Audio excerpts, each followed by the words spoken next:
ang order ay illegal na, ikaw bilang isang matinong tauhan ng pulisya ay justified ka na hindi gawin yung illegal, 'di ba? Kasi illegal eh.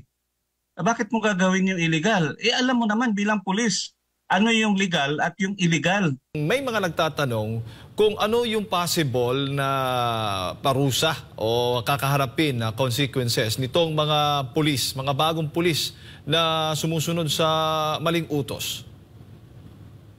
Well, ang dami, no? Pwede kasing masampahan ng, lalo na yan, una-una, administrative cases, no? Na ang punishment yan ay posibleng pagkaalis sa kanilang pagkapulis, no? Matanggal sila. Then posible din yung criminal cases, no? Paglabag doon sa karapatang pangtao, yung nakita natin na may mga sinasaktan yung mga pulis, no? At yung pagsira diyan sa properties, no, ng KOGC. At pwede rin yung civil case, no, mga damages, no. Daming pwedeng ipapile. At alam ko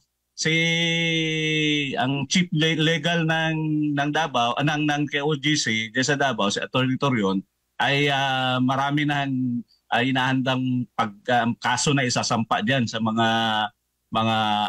abusadong pulis, no? At even yung siyempre yung taga DILG, no, pwedeng isama diyan. Of course, yung ating presidente dahil mayroon ngang immunity from suit, 'di ba? So baka hindi pa pwedeng isama, pero after sa kanyang termino pwede nang pailan niya ng karami-raming kaso. Kaya lang ako, Jade, na nakikipagsimpatiya din ako diyan sa mga bagong mga pulis, no, na una yung wala mga mga low ranking officer, 'di ba, police officer, tapos takot na mawalan sila ng trabaho, 'di ba?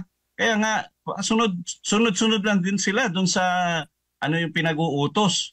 At may nakita pa nga ako diyan na mga footages, no, na parang mismo yung kapwa pulis ay pinapalo nila yung kanilang mga pulis. Na ba ganun?